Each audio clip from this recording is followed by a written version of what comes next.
நண்பர்கள் அனைவருக்கும் அம்மாரின் அன்பான வணக்கங்கள். நம்ம இந்த பிரதியில் பார்க்குற முதல் செவ்வாய்க்கிழமை, அதாவது தை முதல் செவ்வாய்க்கிழமையில் எந்த தெய்வத்தை நம்ம வழிபடலான்னு பார்க்க போகிறோங்க. யூஸ்வலாகவே நம்ம செவ்வாய்க்கிழமை முருகப்பெருமானை வேண்டுவோம். அதே போல் அம்மனுக்குனா ஒரு சிறந்த நாள்னு சொன்னால் கூட மிகையாகாது. அதே போல் தட்சிணாமூர்த்தியை வேண்டுவாங்க, சில பேர் நரசிம்மரை கும்பிடுவாங்க. மிக மிக சிறந்த நாள் ஒரு செவ்வாய்க்கிழமைன்னு சொல்லாங்க. நம்மளுடைய தமிழ் மரபிலே தை மாத செவ்வாய் அம்மனுக்கு மிக மிக உகந்த நாள்னு சொல்லுவாங்க. செவ்வாய்க்கிழமை ஒரு சக்தியின் நாள் கூட சொல்லாங்க, மிகையாகாது. தை மாதம் புதிய ஒரு ஆரம்பத்தின் அடையாளம்னு சொல்லுவாங்க. அதை சொல்லுவாங்க இல்லையா, தை பிறந்தால் வழி பிறக்கும்னு. அதுதான் இது. இந்த நாளில் நம்ம அம்மனை வழிபட்டால் நோய்கள் நம்ம எந்த மாதிரி நோய் இருந்தாலும் தீரும்னு சொல்லுவாங்க. சில தடங்கள் நிறைய பேருக்கு நிறைய தடங்கள் வரும், அந்த தடங்கள்லாம் அகலும்னு சொல்லுவாங்க. மன உறுதி கூட பெருகும்னு சொல்லுவாங்க. இப்படி நம்ம முன்னோர்கள், நம்ம பாட்டி தாத்தாலாம் சொல்லியிருப்பாங்க இல்லையா. அதுக்காக தான் நம்ம அம்மனை அன்றைக்கி கண்டிப்பாக வழிபண்ணுங்க. அம்மனின் சக்தி வடிகள், அம்மனுக்கு நிறைய உருவங்கள் இருந்தாலும் பேர் இருந்தாலும் ஆனால் சக்தி மட்டும் ஒன்று தாங்க. ஃபார் எக்ஸாம்பிள், ஒருத்தர் துர்கைன்னுவாங்க, சில பேர் காளின்வாங்க, சில பேர் மாரியம்மன்வாங்க, சில பேர் காமாட்சின்வாங்க, சில பேர் அங்காள பரமேஸ்வரங்க, சில பேர் புவனேஸ்வரங்க, சில பேர் உமா மகேஸ்வரின்வாங்க, சில பேர் முத்தியாலம்மான்வாங்க. வெவ்வேறு வடிவத்தில் இருந்தாலும் ஆனால் சக்தி மட்டும் ஒரே சக்தி தான், தாய் ஒன்று தான் எல்லாருக்குமே.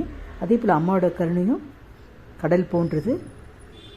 அம்மா நம்ம எல்லாரையும் பாதுகாக்கிற ஒரே தாய்னா தாய் தான், ஓம் சக்தி தான் சொல்லலாம், அம்மன் சொல்லலாம். உங்களுக்கு எந்த தெய்வம் பிடிக்குமோ அந்த தெய்வம் சொல்லாங்க.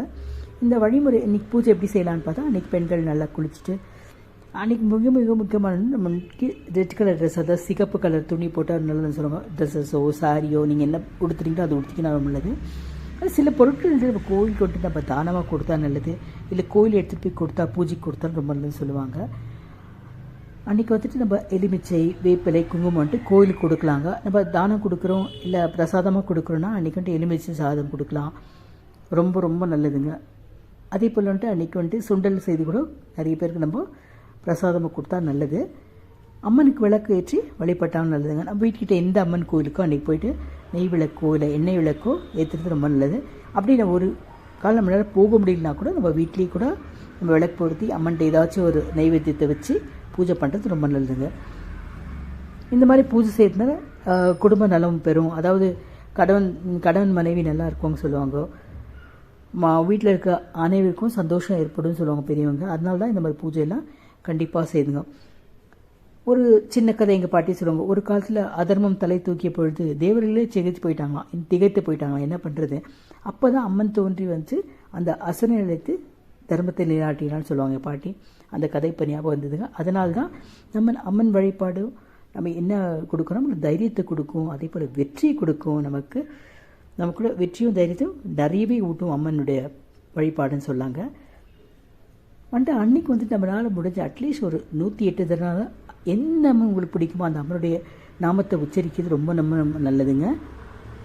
ஆக்சுவலி நம்ம இந்த உச்சரிக்கையுமே அதே ஒரு தவம்னு சொல்லலாங்க. நம்ம தவம் பண்ணுற மாதிரி தான் அந்த உச்சரிக்கிறது.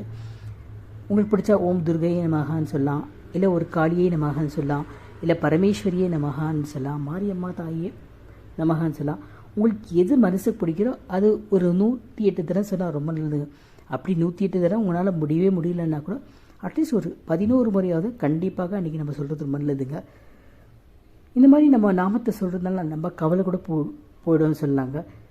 வேண்டாத பேச்சு கேட்டாமல் இந்த மாதிரி நம்ம தியானம் பண்ணுறதுனால நம்ம மனது சுத்தாகும்னு சொல்லுவாங்க. அதுக்கு தான் இந்த மாதிரி நாமத்தெல்லாம் நம்ம சதா சொல்லிகிட்டே இருக்கணுங்க. இந்த மாதிரி சில பேர் கேட்பாங்க, இந்த மாதிரி பூஜை செய்தால் என்ன கிடைக்கும்ன்ட்டு.